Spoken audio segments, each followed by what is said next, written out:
Guys, welcome back to another episode of the podcast. Today, again, brought you guys a great episode. If you're tuning in, make sure you guys like, comment, and subscribe. The likes on the video do help us get up there. So please, if you guys would be willing, hit that like button. Also, comments are more than welcomed, good or bad. I take them all the same. So today I brought you guys a special guest, Cynthia. Is involved in fitness, and what we're gonna do is kind of delve into her fitness journey, get a female's perspective from it. Also, personally, I feel like everyone has their own personal reasons why they get into fitness, why they keep on doing it, the consistency of that physical strain, that mental strain. Everyone's is different. So if you guys are tuning in, thank you guys again, and let's get right into the episode. Cynthia, how are you? I'm good. How are you? What's your routine look like today? Man, I hit shoulders and a little bit of calves towards the end. Okay. Yeah. But why that much difference? Honestly, that's a good question that I never thought of asking my coach. So I do have a coach because I am planning on becoming a bodybuilder, and she pretty much just does my splits. So she kind of added calves with shoulders. So I don't know. It's weird. I didn't question it. I just followed the routine. Okay. And going back, let's go back to the starting stages of kind of how you started getting into that journey. Why you started getting into that journey. So I pretty much started fitness because I was going through a very bad breakup, and I kind of lost myself within that breakup. And the only thing that I was able to see that was helping me was fitness. So going to the gym. Obviously, when you're going through a breakup, sometimes the partner doesn't make you feel as worthy enough, and it doesn't make you feel like you look good enough. Mm-hmm. So that was one of my biggest insecurities, that I didn't look good enough for somebody. So I started going to the gym, and then obviously after a while, my goals started to change, and it became more than just going to the gym and looking good. Okay. Mm-hmm. How long was that relationship, if I can ask? 6 years. So pretty much my high school sweetheart. Dang. Yeah. When that happened, did your partner tell you that was why, or because No, it was just like your own insecurities? My own insecurities. Okay. Mm-hmm. You didn't feel like you hadn't gone to the gym before? Nah. No? No. Only if the gym at the school. Yeah. Every time I would have gym class, that's probably the only thing. So you feel like you needed that fire to get you lit at the gym? Pretty much. Okay. Mm-hmm. And how'd you start kind of like getting into that? Like just like normal routines? So I pretty much started following a lot of fitness influencers. Like one of my favorite fitness influencers is Annalise Cruz. And after watching her videos and seeing where she started, I was like, well, let me hop into the gym and see what I could do. I was already feeling sad, and instead of just crying in my room and feeling like shit, let me go lift up some heavy circles and see how strong I can get and put all my anger into the gym. And after watching all her videos, I picked up on a few different things I could do on my own, and then that's how I got into a routine. And I easily made my own routine, because obviously everybody's body's different, so you can't just pick up somebody else's routine and hope that you're going to see the same results, because it's not really like that. Okay. And that's how I slowly got into the gym and stuff like that. But at first you didn't know whether you wanted a body build or anything like that, right? I was just in the gym just to be in the gym and forget about everything I was going through. Oh, shit. And I feel like a lot of people, it's like a breakup or because something like a health issue or something. Yeah. Mine's happened to be a breakup. Dang.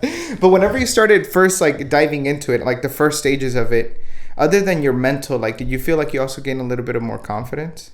Most definitely. I mean, obviously everybody has body dysmorphia. So at the beginning, body dysmorphia was kicking my ass.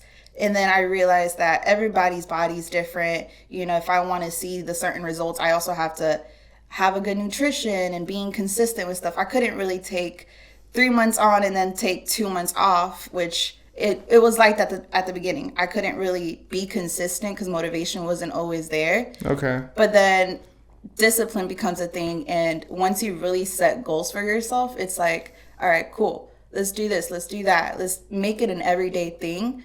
And after doing everything, my confidence just went off the roof. Like, I was able to just pick up a tripod and start recording because I didn't care what other people would say, if that kind of makes sense. Yeah, because, I mean, it's hard, I guess, to, like, have other people watching you, right? Yeah, that, and because at the beginning of your fitness stages, you don't really know if you're doing the workout correctly. Like, what if I'm not doing RDLs right? Or what if my form is like shit when I'm doing bench press and stuff like that? So, yeah, confidence after a while, after I want to say like 6 months into going to the gym, kind of started going up there. Okay, and what was the hardest part, like, getting into it? The consistency, just going to the gym itself was the hardest part. I didn't want to go into the gym. Okay, you didn't think it was like the eating habits that you had to adopt? I mean, I always had a bad relationship with food, so my eating habits were always shitty. It wasn't until I realized that nutrition plays a big part into wanting to see a certain way. Like, if you want to have abs are not just made in the damn gym. let's go ahead and say that. It's not just made in the gym. You have to make sure you're eating the right nutrition and working out at the same time. Now, I would say that my nutrition isn't its best. I eat in moderation, which means if I want to have a burger, I'm going to have a burger. I just make sure it's fitting into my macros, if that makes sense. I don't really count calories. A lot of people count calories, but as a bodybuilder, I count macros. How much different then is it, like, the training and the discipline for a bodybuilder? Are you trying to build mass? Are you trying to build muscle? So yeah. And I'm usually in the gym from like 2 to 3 hours, but my workouts are not the same as somebody who's just going to the gym. It's like, I have a friend who goes to the gym for an hour and a half, and she'll see my workout routine, and she's like, bro, you really about to do this? I say, yeah, I'm about to do this. 2 to 3 hours? Mm-hmm. 2 on a good day, 3 hours if I'm recording content. Because I have to set up a camera, get the angles, get the lighting correctly, so yeah. Those 2-3 hours, what do they necessarily consist of? Like, obviously you're a bodybuilder, so it's like not calisthenics, it's a whole bunch of weight. Whole bunch of lifting weights, yeah. Dang, like, how does that play out to the next day? Wouldn't you be sore, or do you hit it on different days?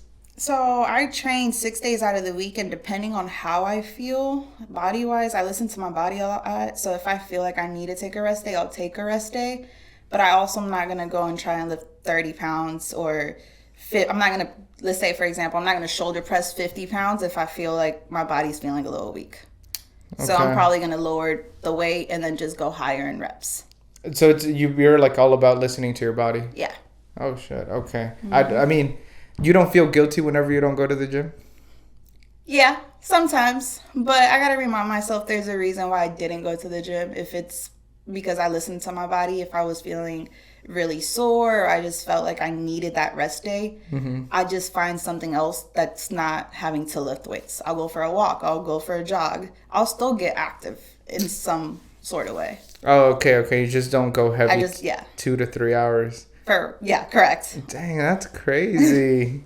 No, and at first, were you kind of like reluctant to start recording yourself, to start going down that road? Yeah, I was always nervous about what people would say if I started posting like gym content or like people.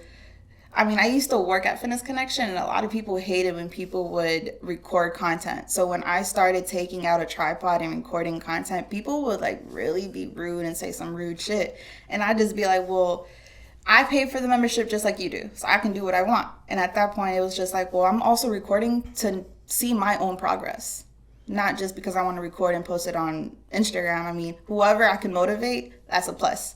But it's also to see where I started and where I'm at now. Oh, shit, okay. And did that happen a lot? Like, is it more common, like, let's say in, like, public gyms, like Fitness Connection, than like more a private gym? Yeah, more private Yeah, gym? most definitely. I've noticed from, like, going to, a corporate gym, you would say, like Fitness Connection and Platinum Fitness, a lot of people are kind of, like, iffy about recording, where if you go to a private gym, you see a lot of people with tripods, but you also see a lot of people bodybuilding at these private gyms, and they're also recording content and stuff like that. So that's also what made me switch gyms. Because Fitness Connection also, I think, doesn't allow trainers, right? Like, they don't like trainers being around, right? No, they have trainers, though, because I used to be a trainer at Fitness Connection. I feel like they wouldn't allow, if you're an outside trainer, you couldn't train people in the gym unless you were a trainer for the gym. Oh shit! Why do they do that? To allow their own trainers to kind of? But it's kind of shitty because they don't pay them well enough. How much would you get paid? And while you were a trainer, like was it something that I would get paid hourly, and then a certain percentage of what the person was paying for their sessions. Okay. Which was pretty not much. Okay, and like you could make more going on your own than working for a gym.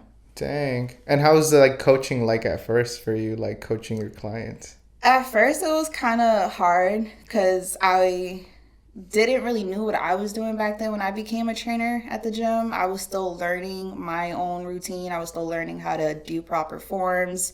So it was taking a toll on me mentally, that I took a break, and I told the gym like, hey, can I just like focus on me to make sure I know what I'm doing before I can help another person. Mm-hmm. And I took like 3-4 months to just learn what I had to learn. And then I was mentally ready to start helping somebody and help them achieve their own goals. Because, I mean, if you're trying to like build your own growth in the gym and try to make sure your goals are being accomplished, just imagine how much more stress it is to take somebody else's goals. And to top it off, you have to also listen to what they're going through for like the first 30 minutes or an hour that you're training them. Because at that point, you're not just their trainer, but you're like their fucking psychiatrist. You're listening to what they're saying throughout like the sets and stuff. And it was too stressful. But I took a break from it, and then I got right back into it, and I was mentally prepared for it too. Okay. And do you, like, sometimes I feel like trainers... Are you the type of trainer like that pushes someone physically? Like, is there a right time to push people? Do you always push them? Because for me, it's like, okay, like I might not be like that, but like, let's say a person's trying to cut weight, right? Mm-hmm. Well, shouldn't you be wanting to push them to their limit? Yes and no. You got to think about it. Sometimes as a trainer, people hire a trainer because they need accountability, and they want you to just motivate them and push them to help them achieve certain goals. At the end of the day, it's really up to them if they really want to achieve those goals. Like, as a trainer, I can give you all the workouts you need to do. You know, I can give you a nutrition guide, but how much work are you going to put in to really get there? Like, I can hold you accountable. I can be there to motivate you, push you to your limits, but are you also doing the outside work? Is it frustrating to see that people don't hold themselves accountable? Yes, I know. I mean, sometimes I need accountability.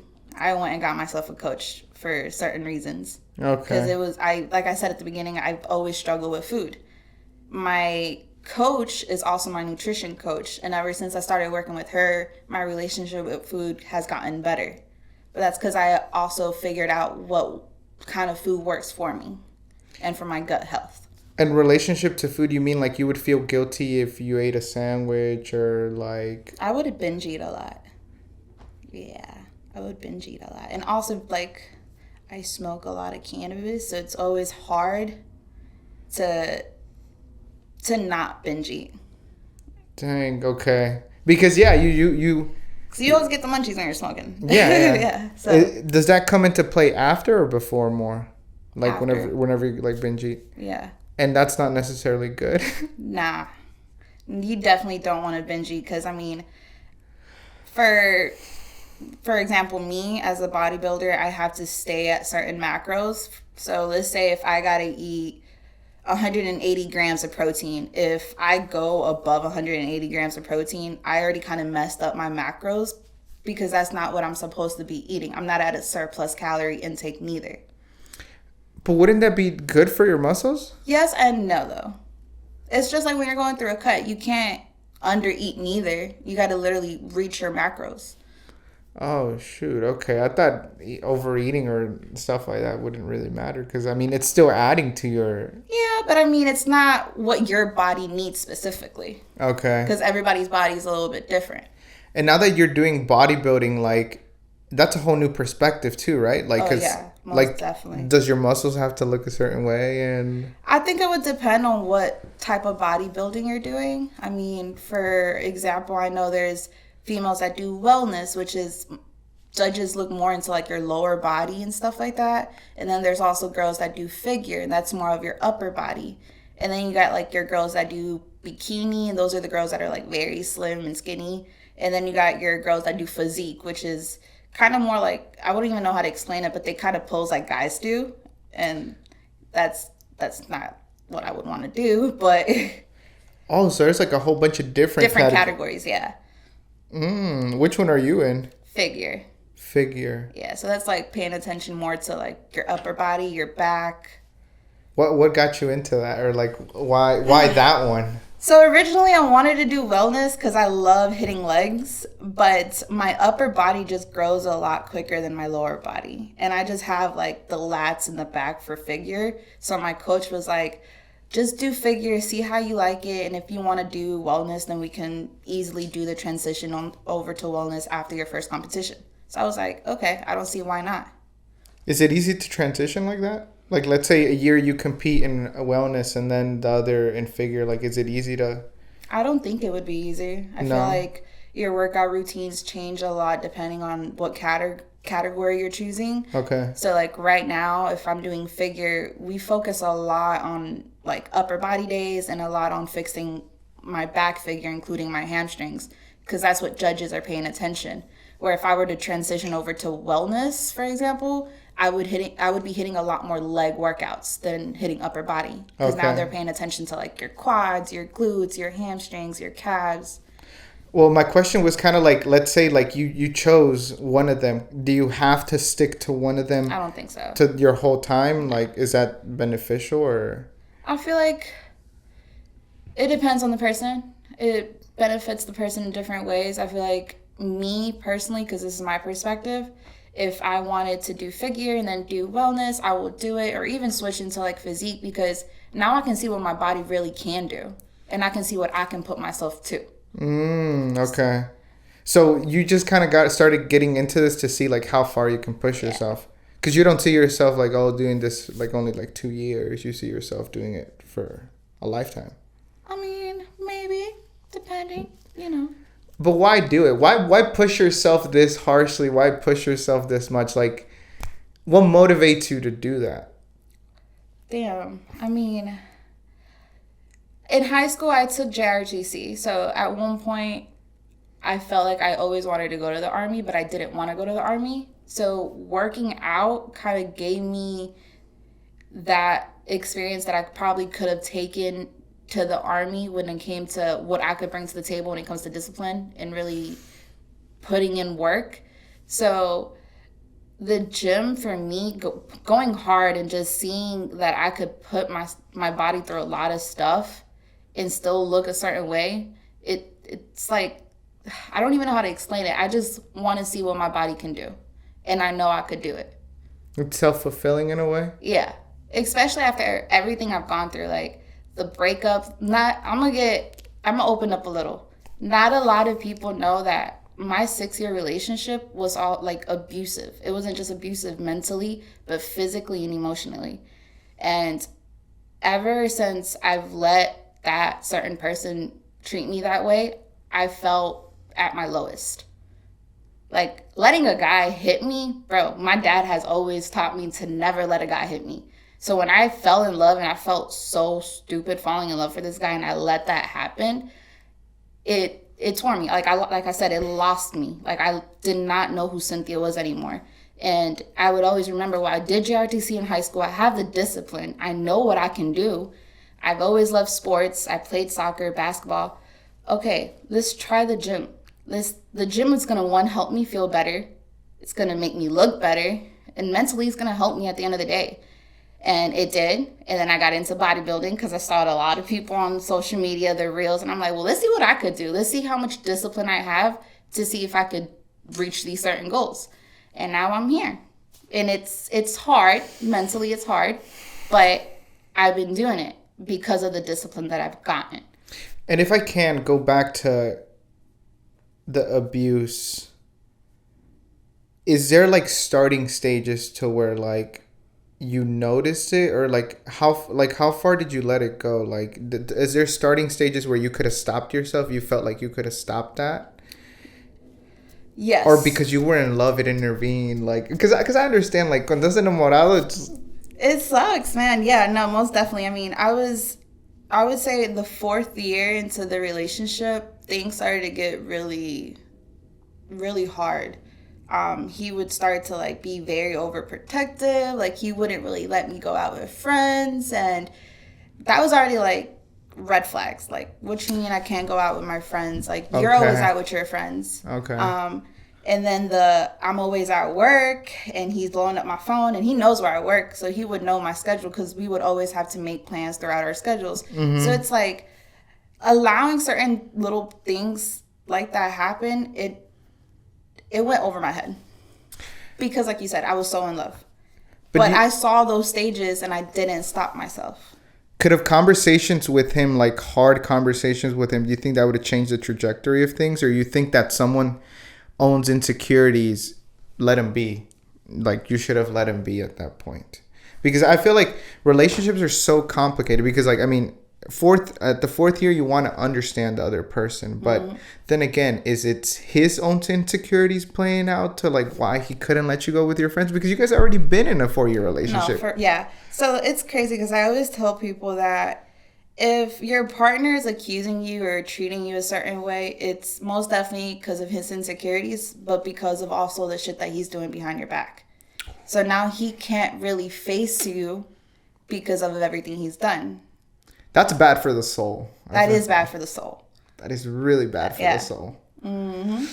I've always said that, like, okay, like, I understand that men are played out as kind of like cheaters and stuff like that, but for me, something that keeps me in line, it's like, if I wouldn't want something to be done to me, I'm not going to be doing that to the person, because at the end of the day, like you said, how can I look that person in the face and say I love them? Yeah. How can I look... It's like lying to myself. It's like me reflecting myself in the mirror and saying, like, that is such a lie. Like, me telling myself that is such a fucking lie. Imagine how I felt after 6 years and finding shit like that out. I'm like, well, damn, well, did you even love me? Like all that shit. Yeah. So it's, yeah, I feel you. But I mean, shit happens for a reason. You know, I'm big on God puts people into your life for a reason, and then he removes them for a reason. So it was just something I had to go through and learn from it. And I sure did.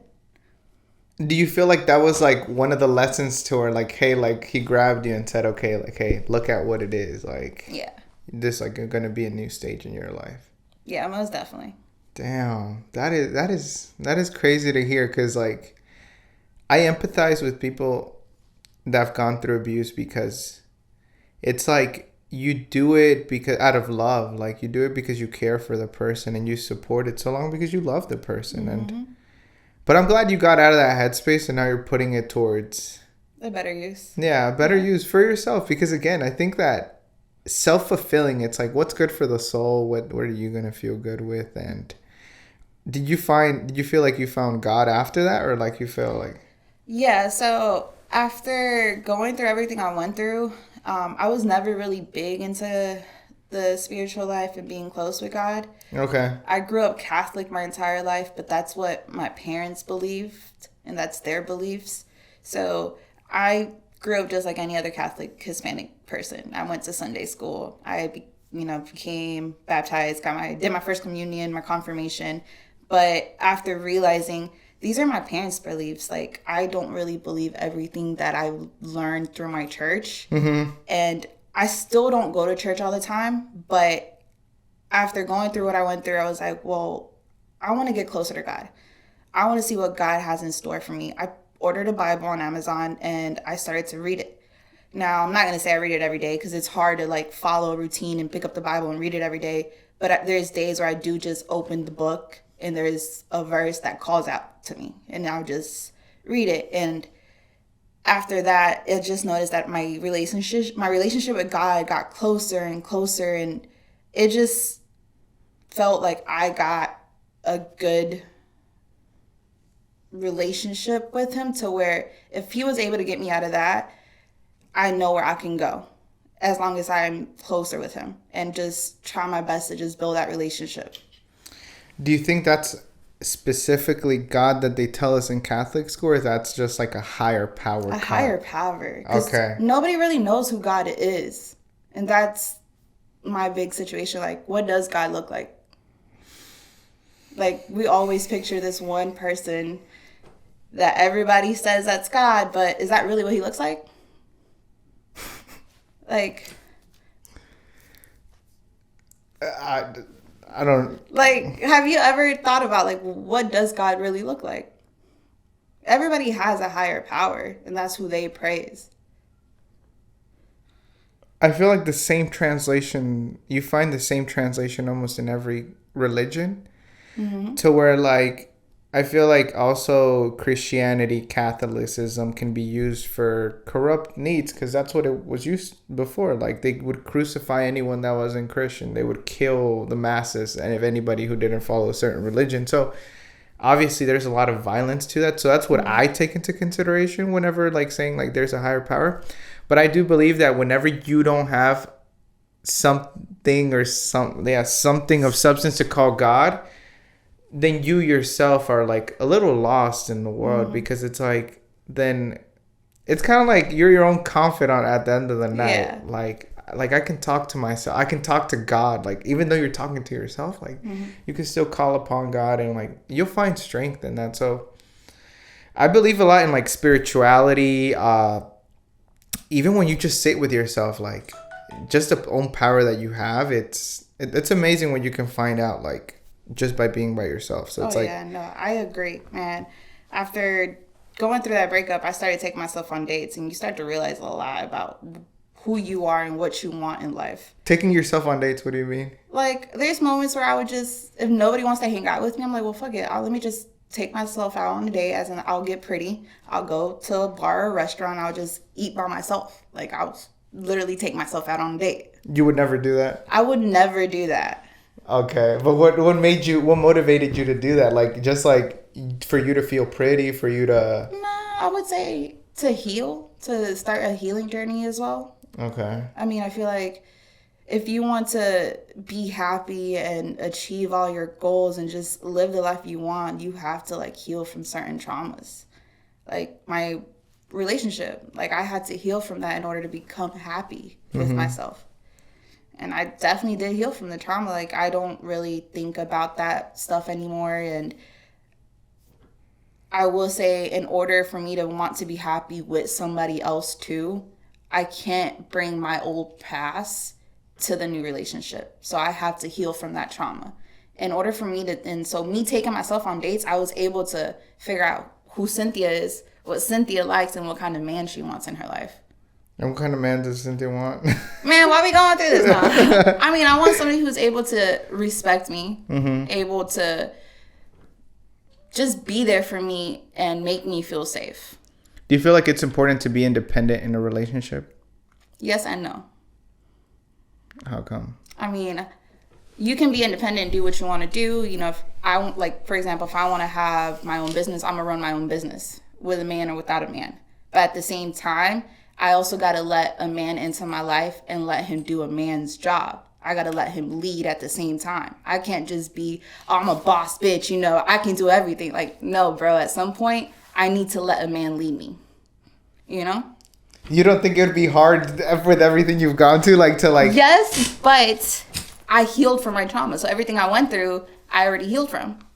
Okay. So I want to be happy now. I want to build that cute relationship with somebody. I want to build that family, you know, buy the nice little house with the fence in the yard and all that with the kids. Okay. But in order to get there, you have to heal from stuff. So if I'm already going through my healing journey, I got to make sure I got to find somebody who's also started their healing journey or is already healed. Do you talk about this on your Instagram or anything like that? At one point, I did talk about my healing journey. Like, I posted a story where you literally can see me writing into my journal crying and just walking around. This was like on my 30-minute break at work, and I just felt like complete shit that day. And I took out my journal and I wrote. I just wrote how I felt, and I started to cry and I recorded it. And I started talking about my healing journey, how I started it. And this was literally like almost a year ago, but I also hired a mindset coach to help me with it. A mindset coach? Really? How'd that play out, or why'd you go? Wouldn't it be the same as a therapist? Yes and no. That's what somebody told me, and I was like, yes, it's like a therapist, but a mindset coach. It's a little bit different from a therapist because she's not just helping you with like therapy, like she's not asking you questions and trying to figure out what you went through and stuff like that. She'll ask you, like, yeah, she will ask you certain questions to get an insight of who you are and what you went through, but it was more like she will give me prompts to do. So like if I had to go talk to my mom or my dad and figure out what they went through, I'd have to do that and then write it out.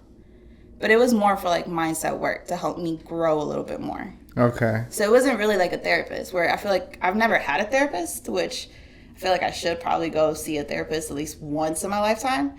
But I feel like going to therapy is a little bit more different.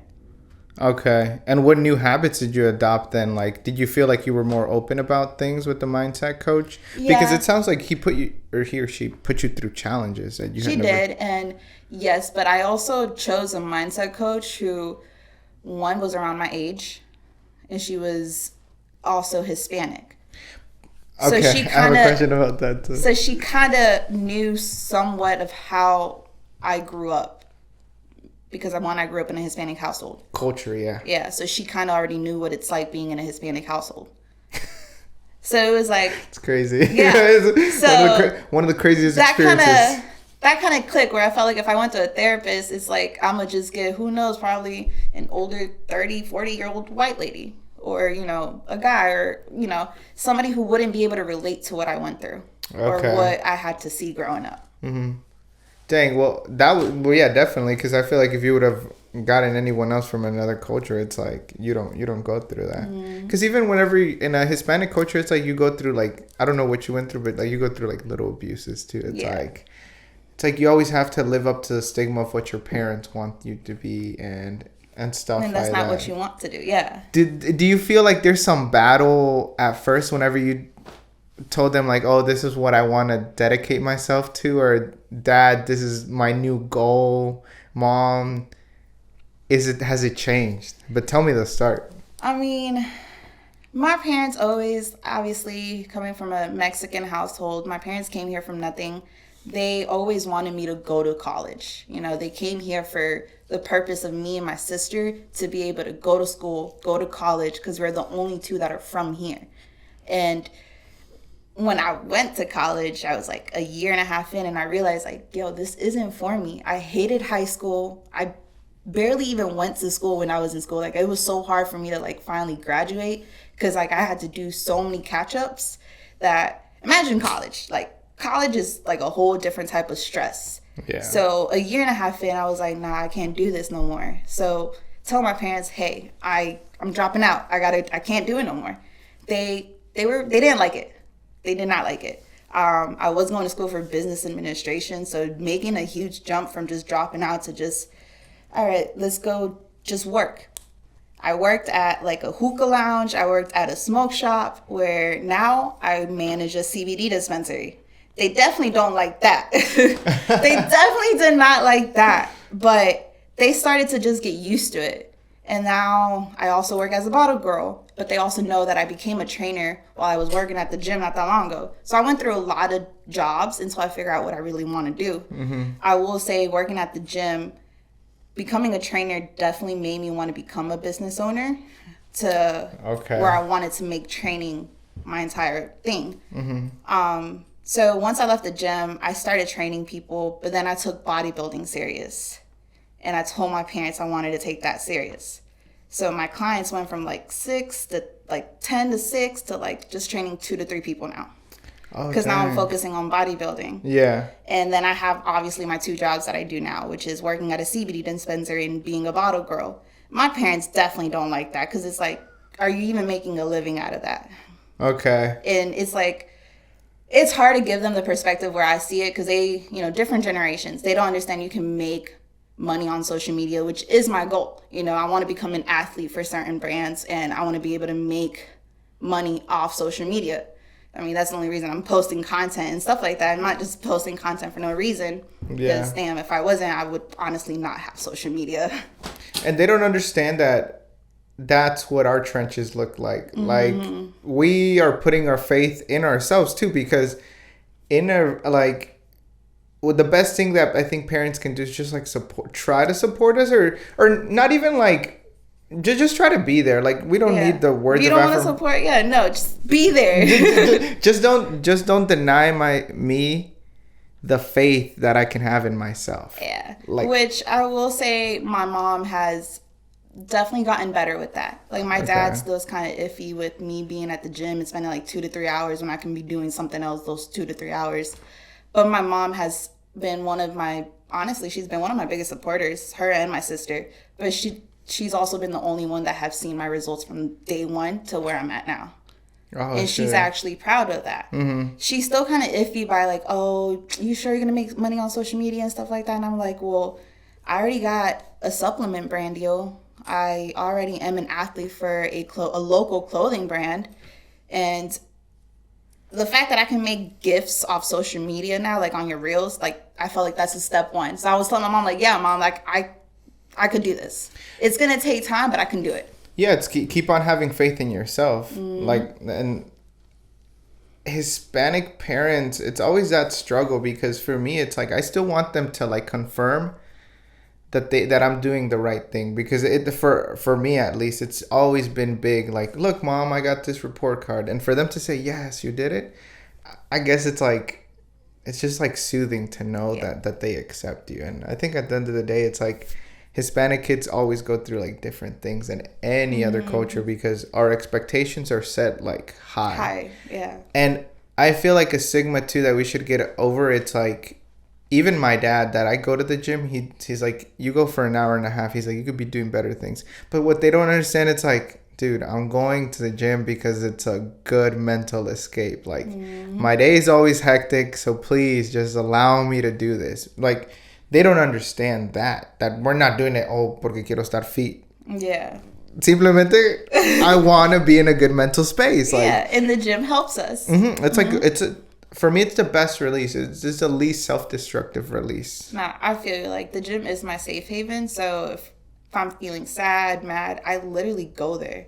Like, I could have already worked out, probably had a shitty day at work. And I'm like, all right, let's just go to the gym again. I don't know what I'm going to do, but let's just go to the gym. Sure. Because the gym helps me. It makes me feel safe. Dang. That's why, like, I would hate to go to a gym and date somebody and then have to see them every day, because it's like, now you're ruining my gym life. Like, you're ruining my gym. Like, so I would definitely not date somebody that's in my gym. So, no, because mentally I would not be okay with it. Because it's your space now. Yeah, so it's my space. So it's like, don't take it away type thing. Okay. I thought you were gonna date someone and then make reels and stuff like that. I mean, that'd be cool, but nah. No. Yeah. Nah. Definitely nah. That would be cool, but nah. Okay, but I understand. It would have to be like, you'll have to go find a different gym, bro. yeah, definitely. And that's great. But going into cannabis use, how has that influenced gym life? Doesn't it slow you down? Do you use it, or why'd you start using it for? You were talking a little bit about your anxiety, right? Like, yeah. So I don't even know how to explain it, because a lot of people ask me this, especially at my job. Well, one, CBD is what I take for anxiety, and I smoke cannabis, which is THC, for a little bit more fun purposes. But I'm not going to say that I don't smoke cannabis before going to the gym, because I do. Okay. I do like to get high before going to the gym. Why is that? One is just it enhanced me a little bit more. Like, it helps with my performance. Really? But here's the thing. A lot of people don't know. Like, you have to know what you're smoking before going to the gym. You're not going to want to go to the gym and smoke like an indica strain, because indicas are meant more for the body, more downers. So knowing me, and I work at a cannabis shop, it's like, cool, let me pick a strain that's going to help me be more energetic and not too lazy. So I would choose more of a sativa strain. So that's how I'm able to smoke before the gym, but I also smoke afterwards because it relaxes me. And that's where the indica comes in play. Oh, so it's different strains. Different strains. So you have to learn how to play that. You got to learn how to play that. I mean, if you buy cannabis illegally, like in our state where it's not legal, you have to go through plugs. Half of the time you don't know what your plugs are getting you. Yep. Even the plugs don't even know what they got. Yep. Where if you go to like a CBD dispensary where it's like legal and you got to go through a lot of loopholes, you actually know what you're getting and it gets the job done. So that's what I tell people. You got to just know what you're smoking. But I do, like I told you earlier, I take CBD and CBG first thing in the morning as a tincture. And that's what helps with my anxiety, my stress throughout the day. And it also helps with pain if I have pain. CBG, what is that? CBG is more, it's like a cannabinoid that's meant more for chronic pain. So it's like, kind of like CBD, but more for anti-inflammatory purposes and stuff. And you feel like that helps with the recovery phase of your muscles? Mm-hmm.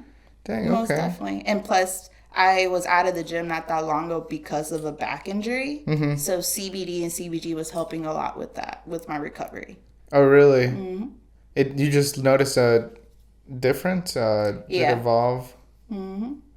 Dang, I didn't know that. And are you open about it also whenever you go to the gym and all that? Like, do you feel like it's starting to pick up in the fitness industry, or you feel like it's still... It's still kind of I mean, I feel like not a lot of people are okay with putting cannabis and fitness together, but that's because they're not as knowledgeable in cannabis. Not a lot of people know what cannabis really could help people with. Okay. You know, it's not just to get you high. I mean, that's a perk. Cannabis gets you high, but there's so much more to the plant than there is just getting high off of it. Yeah. Which is why I decided to stay in the industry that I'm in and manage a CBD dispensary. Because the plant has helped me a lot. It has helped my mom, my dad. They don't like to get high, but they do use the more medicinal purposes of the plant, which is what I love. Okay. And they see a difference, though. Like, whenever you start introducing people to the right strains, they start noticing a difference? Yeah. And, I mean, I've introduced a few people from my gym to my job, and they've actually enjoyed it. Okay. Yeah. But everybody at my gym kind of knows where I work. I always rep my job. I love my job, so... CBD, is it that much... What I'm trying to say isn't the legal CBD, like, doesn't it suck? So, that's like a question I get asked all the time when people come into my job. Is this CBD? Is it Delta 8? At the end of the day, it's hemp. It's the hemp plant we're talking about. Okay. So the hemp and the cannabis plant is the same seed. You can grow it the same way. And the only difference between the both plants is the Delta 9 percentage. So what you're saying, like the CBD, like, that would be consider your hemp plant because it's under 0.3% of Delta 9. And 0.3 is not going to get a lot of people high. Okay. Which is where it's called your hemp because that's where it's going to be more medicinal purposes. You're going to find your CBD, your CBN, your CBG, where your cannabis plant is going to be higher than 0.3. And you're only going to get high off of that. Oh, okay. So it's a little different, but, I mean, it gets the job done. There's anything for anybody. Like, if you want to get high... Depending if you like flower, edibles, we have it. You'll just have to figure out different ways. Because, I mean, flower-wise, we have CBD where you can smoke it and not get high. I don't smoke that because I do not like it. I can't get high if I smoke CBD. Then we have, like, Delta 8 flower, which is, like, a mild type of high, but it doesn't get you high, if that makes sense. Like, if you're a daily user of the plant, you're not going to get high if you smoke Delta 8. Oh, okay. I hope my job doesn't see this and they're like, Cynthia, really? I'm like, yeah, really, I'm sorry, but I'm speaking the facts. But Delta 8, I've heard a lot of people that use it, like... If they take a gummy, yes. Because I will tell you, the gummies fucking hit. But the flower, I would not smoke Delta 8 flower. Because microdosing, too, like some people microdose. So it's like, the Delta 8 will still get the job done. I mean, I guess it depends on the person. Yeah. Depends on the person. But a daily user like me... it doesn't really get the job done. But now we came out with THCA flower, where it's like, who knows how the loopholes work, but I feel like it's just cannabis at this point. But it's so THCA, the A just stands for acidic form of Delta 9, where it becomes activated through heat. So, like, it's weird, because if I were to, like, if I would have brought a gram, and I would told you, well, this is still hemp, it's under 0.3. If we rolled a joint and I light it up, it just turns over. So it goes higher than 0.3. What? But at that point, it's already cannabis. I know, but that's the loophole, and we love the loophole. Now, that gets me high. Oh, my God. And now they sell that legally? Yes, we sell that legally, which is crazy. Okay. Oh, my God. No. It's crazy, but yeah. And, so you feel like cannabis is gonna play out like a huge role in fitness. Are there any barriers to that today, to where you can't use that in the fitness industry? I feel like the only barriers would be for people who want to be bodybuilders. I mean, when it comes down to your show, you get drug tested depending on your show. So if, for example, me, once I decide to pick a date and I do my show, there's going to be like 12 to 24 weeks where I'm going to have to just clean. I'm not going to be able to smoke and stuff like that. So that's probably the only barriers you may have to take. Okay. But I feel like it really just differs on the person. I mean, I know people at my gym, and I know people who do smoke and are big into being, you know, athletes and being active. It just really depends if they want to open up about it. Like, didn't we just had that one basketball girl player in a whole different country that got arrested because she had a weed pen? Yeah. Yeah, so I know there's other people out there that do it. They're just not as open about it. Sha'Carri Richardson too smoked a joint. Exactly. Fastest woman ever, and then you're gonna throw him down because of that. Like, yeah. It's crazy to me. Like, it is crazy, but I mean, I hope it's something people can open up about it. Because I mean, yeah, it gets you high, but people could just use it for other purpose, for like relaxation after you work out. If you don't want to smoke it before, you don't have to. But some people rather do want to feel that relaxation you get out of it after a workout. Yeah, and I didn't know it had inflammation benefits too. So it's like a lot of indica strains are going to be very good for inflammation purposes. It forces your body to relax. Yeah, literally. Where if you were to smoke a sativa strain right after the gym, you're not going to be as relaxed. Because now you have a lot of head high going on. Oh man, okay. Yeah. Dang, I did not know that. See, like, you learn something new every day, and that's dope that you're, like, I hope that one day your platform grows big enough to where, like, you can share that a little bit more, because I feel like that's the only way to start a movement. Whenever your platform's big enough and you've done it for a long time and you can still show results that you've achieved this, then people start allowing it. People start being more open about it, because I feel like, yes, again, there's a lot of users out there that just aren't open about it. Yeah, so it's like, it's cool to see that you're open about it, because you're like, oh yeah, that's what I do. I mean, it's on my bio. It says Cannabis enthusiast, and then it has like my job's name. But yeah, I had to find something that can put two and two together. Oh shoot, okay. And Cynthia, where do you see your journey going to in the next 5 years? You said that you wanted to get out of Charlotte. Like, is that because you still have like other fitness goals to achieve, or is it more like personal goals to achieve? Definitely more personal goals. I mean, I've lived here my entire life. I'm 26. I wasn't born here, but the fact that I've seen Charlotte grow, and it's still growing. I'm not saying people can't come here and grow, because people definitely can. But for me, somebody who lived here her entire life, I kind of know everybody without knowing everybody, because Charlotte is so small. You know everybody, even though you don't really know who they are. Yeah. And it's just like, well, I want to see where I can go and what opportunities I can get by going somewhere else. I've always wanted to move closer to home, where my family is, which is Texas. So I don't know. I'd probably want to go to Texas within like the next 3 years and see what Texas can bring me. Okay. But I definitely do believe that growth, you have to get out of your comfort zone. Charlotte is my comfort zone. So yeah, because I was telling you, Charlotte's growing really fast. Don't you feel like you'd grow here fast too? Yeah, but like, I've been here my entire life. Well, yeah, true. So it's like, it would be better for somebody who is coming, let's say, from Miami out here, from New York or Atlanta out here to grow. Because, hey, as Charlotte is growing, there's a lot more opportunities. But I've been here my entire life. I don't want to see those new opportunities. I'd rather give it to outside people that are coming to start and settle here, where I can go somewhere else and see what I could learn from other people, different environments, different cultures. Because I know, I mean, if I go to Houston, Texas, I know the vibes over there are going to be crazy compared to the vibes over here from like the Hispanic culture, because it's like a little bit different. Everywhere you go, the vibes are always different.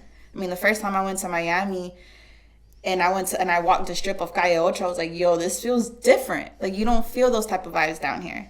And I want to experience something different other than Charlotte. Oh, okay.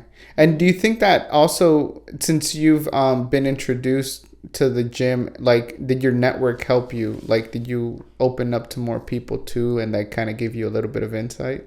Yeah, most definitely. I mean, going from different gyms and meeting a lot of different people, I've networked with a lot of cool people. I've met a lot of photographers that I've collabed with. I've collabed with other fitness influencers. And I just had somebody hit me up to want to collab on a fitness reel for next week. And I'm like, yeah, let's do it. And I mean, at the end of the day, your network is your net worth. So you have to network. Mm-hmm. You have to connect with people and grow and stuff like that. So the gym has been the only place where I've been able to connect with people like-minded like me.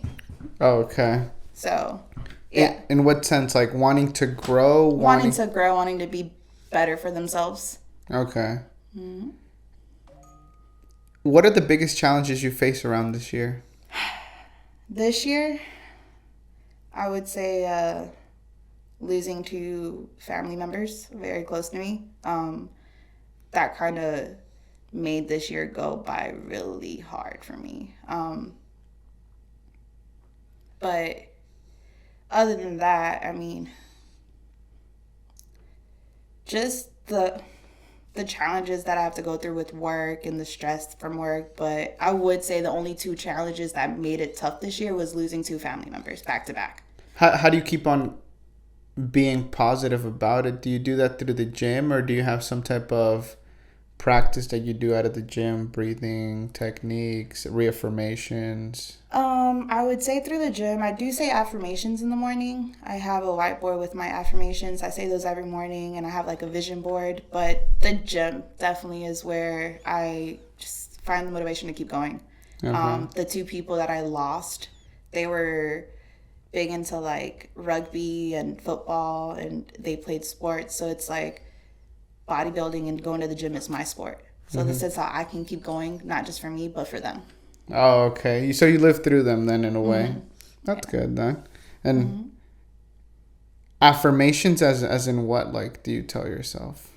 Like your typical affirmations, you could see somebody say like, I am so happy and grateful that now I'm living in a penthouse, or I'm so happy and grateful now that I have my dream car and stuff like that. Sorry. So like your typical affirmations, I'm not going to say what exactly my affirmations are because those are my affirmations, but just your typical stuff. Like if you want something in life, you have to like affirm it. Okay. That's how I feel. You feel like you just recently started doing that, or? All that, like my spiritual growth and affirmations all started when I started my healing journey. Okay. So that would be like what, 7-8 months ago. That's what kind of like kicked it off then and helped you get to where you're at right now. Yeah. Dang. And before we close it out, I'd like to ask you, what's one thing you would tell your younger self? Like the best advice you could give to your younger self. I would tell her that everything will be okay.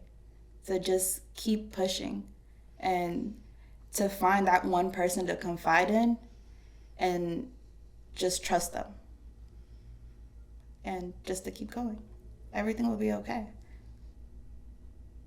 And thank you for sharing the hard moments you had. But I feel like a lot of the things that we talked about too, it's like you conquering stuff. And so it's like you already know you have the power to conquer. Yeah.